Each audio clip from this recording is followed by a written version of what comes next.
started studying for the LSAT last year, but it's been not steady. Maybe I take a week and then I forget about it for like a month or two. And then I said, okay, I'm going to start now again. And I started for a week. And then, it's been going along that way. Last year, I took it seriously. I started studying seriously in December. Well, I shouldn't say seriously, November. I would say November last year. And I took a jump and I took the test in January. I scored like 143, which was, as I said, it was expected because of the amount of time that I had devoted for the LSAT, plus the sections I received. I kind of guessed like in one entire section of the logic gains because I got scared, whatever it was. I just didn't do well. So I'm scheduled for the April now, but I don't think I'm going to take it anyways, but I'm scheduled for the April. But this time I want to take my time seriously and I want to do something that really puts me in the place I want to be. I'm not shooting for a T14 top school. I am old and I have kids at home and I'm 37 and I'm not going to one of those top schools. I'm not driving 3 hours away from home. I'm just going to my local law school. Their requirements, it's like the lowest, like the median GP, LSAT, it's like 154, 155. That's like the median. So that's what I'm shooting for, to be honest. I'm not shooting for the sky, but I want to make it there and I'm not there yet. But because I don't take the time. Understood. Well, having kids definitely poses a challenge to putting in the time that you might like. But if you don't take it in April, no big deal. You can push it back and still apply at the very beginning of the cycle in the fall. Are you looking to apply this fall? Yeah. See, I have this thing in my head that many people have told me that I shouldn't be thinking this way because I think I'm old. And I'm getting to that age and I see 4 years ahead of me after I go to law school. I think for myself, waiting another year, it's like a waste of time. That's how I see it. And I know I probably need to stop thinking that way. So yes, I'm still shooting for fall, but I am coming to realize that this might not be happening. Because you don't like the idea of waiting a bit longer? Because I don't like the idea of wasting. I see it this way. I see it that way. I see that if I take another 6 months to study, I'm still going to have to wait another year because it's fall, September. So like basically doing nothing with my life. That's for me like a 1 year. Like I'm going to be 1 year older. That's how I see it. And that's probably bad, but that's how I see it. Well, you still have another 20, 30 years of your career ahead of you, right? Exactly. And so you actually have more time ahead of you than you do behind you. Well, yeah. I mean, I'm 36 and I don't know. You're not going to law school. You're going to law school. No, I'm not personally going to law school, but despite what I've done so far, I still think there's way more that could be done ahead. And there's going to be people, I've talked with people who are in their 40s, in their 50s, in their 60s. I know, I've seen it. Going to law school. I mean, there's a lot of reasons to go aside from just career for your own intellectual stimulation. And there's career benefits too, obviously. But you have another year is nothing in the grand scheme of things. And whether you applied now at the very tail end of the current cycle or the beginning of the next one, it's up to you. But regardless, another year in the grand scheme of things, when we talk about the context of 20 to 30 years ahead, at the very least, where you could have your legal career, it's a drop in the bucket. Yeah. My sister told me that. She's like, Daddy, you got to stop thinking like that. You just got to take your time and just do it when you're really ready. Because if you just keep taking tests like this, first of all, you're going to waste all your chances to do it. I am not. So it's not that I don't care about the money, because who doesn't want to go to law school for free? Like anyone. Right now I'm paying loans because of my bachelor's degree. So it's not that I don't care about the money, but that's not going to stop me from going to law school if I have to pay for law school. You know what I mean? So my score is not because I want to shoot for like grants or scholarships or anything like that. My score is just to get in.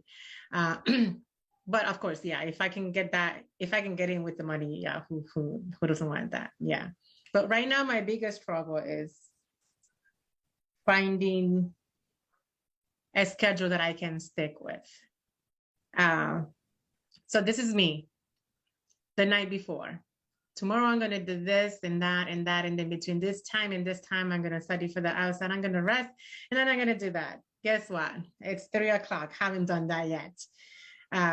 So I procrastinate a lot, and I know you can't fix that, but that's my biggest issues right now.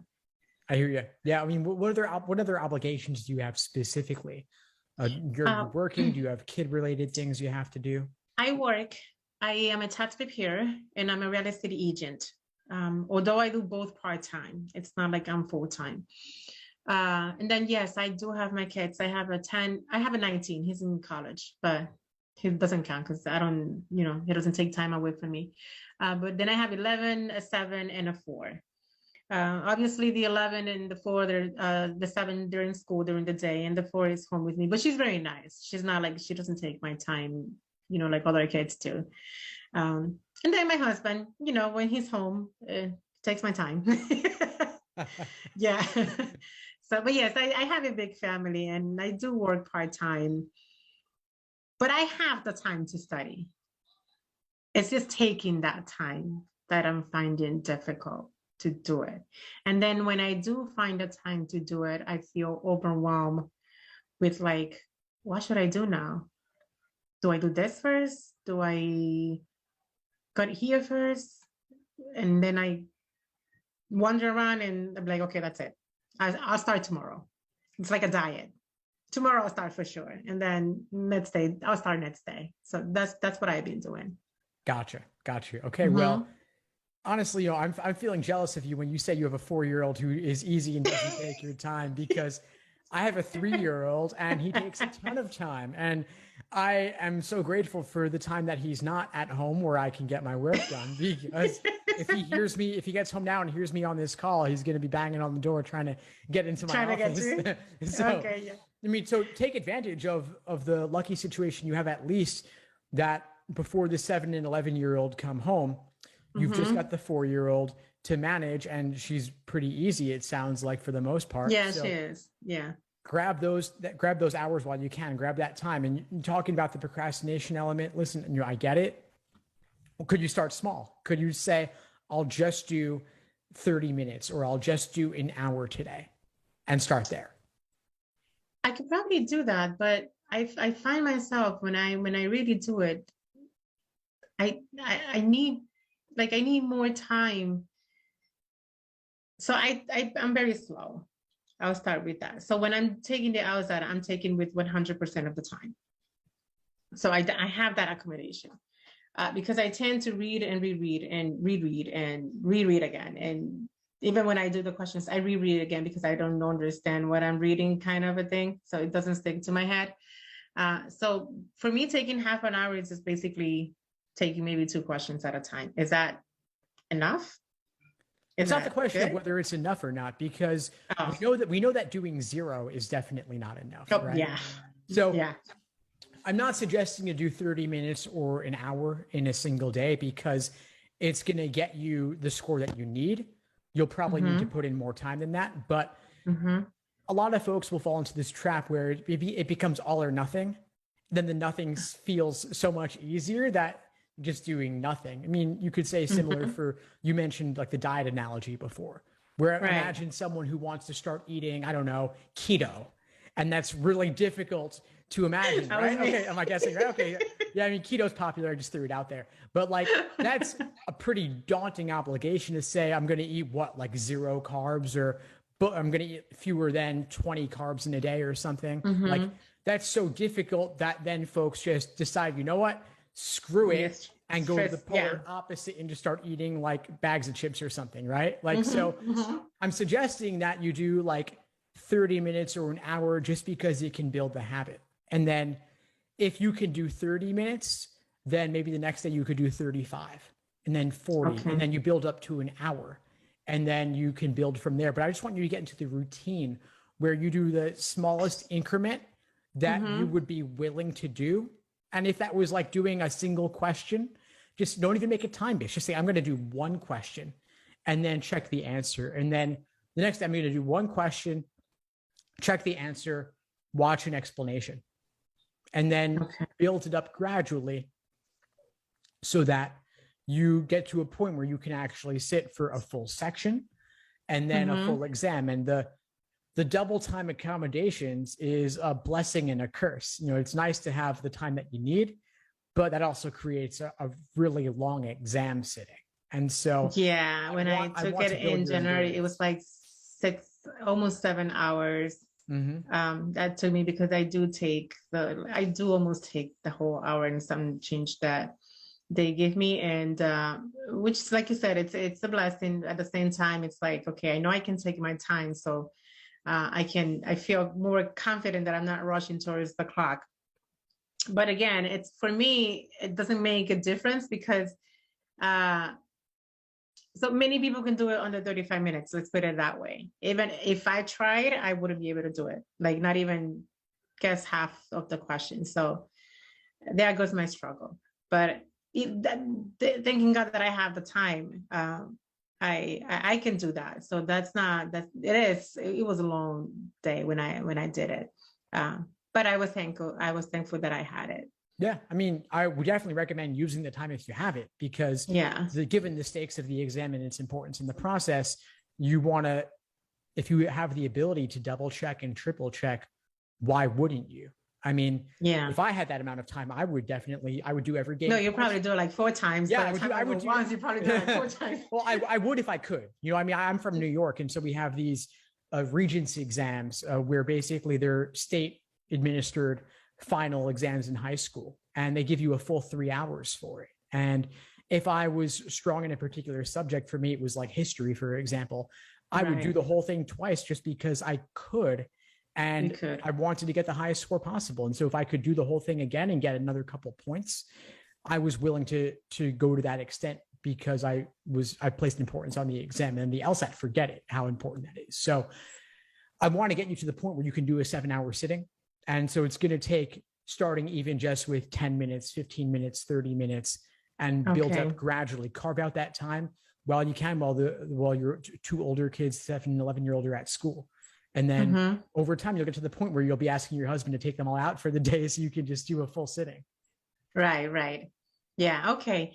I just, well, you already know, I just signed up for your program, whatever it is that you have. I opened it once, right? When I thank you for allowing me in.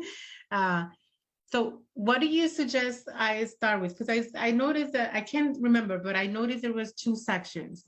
One was like, I don't remember. Let me see if I find it. Yeah, sure. I could tell you. So there's the foundational section. Then there's workshops. Yeah. And the workshops. Which one is the one that I start with? The foundation? I would start with foundational. I'd start with foundational. And just follow that, the whole program through? Yeah. Okay, and don't jump to the other one. Not yet. I mean, I'd start with foundational. The nice thing about that, if you're starting off and you're just looking to dip your toes in the water, is that the videos there are covering the basics. And they're bite-sized. I deliberately kept them as concise as possible to let you build the habit. So we're talking about getting over the procrastination, starting to build up the habit of putting in the time. I mean, I know this is not the most exciting thing, and there's a million other things you could be watching. And the fact that you've chosen to spend your time studying for the LSAT, to book this call with me, to have this conversation, that already shows that you're making a deliberate choice here. So let's get you on that road with the simplest, shortest path possible: a 5-minute video, a 3-minute video, a 7-minute video. If you can just do those and cross them off your list, you're making that forward progress. And then down the line, we'll get into the nitty-gritty details for different question types, but in the workshops. But for now, I'd start in foundational. I start in foundations. Okay, we'll do that. Awesome, great. And that contains super detailed day-by-day study plans.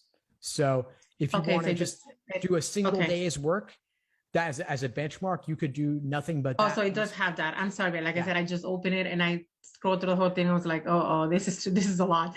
I know there is a lot there. There is a lot there. Yeah, I try to give you as much as possible. Which one do I do? It's like I'm gonna wait for the phone interview first. For sure. For now, just start with day one. Okay. All right, we'll do that. And I guess I would tell you how my progress is going. Oh, can you see in the accounts? Can you see that? I can see it, but just shoot me an email and let me know if you have questions or roadblocks or concerns, and I'll do whatever I can to point you in the right direction and keep you moving forward. Awesome. Okay. All righty. Thank you. Thanks for tuning into the show. Please subscribe if you haven't done so already to be notified of new episodes as I release them. And feel free to reach out if you need anything at all as you move forward with your prep. I'm happy to help however I can. In the meantime, I'll wish you all the best and take care.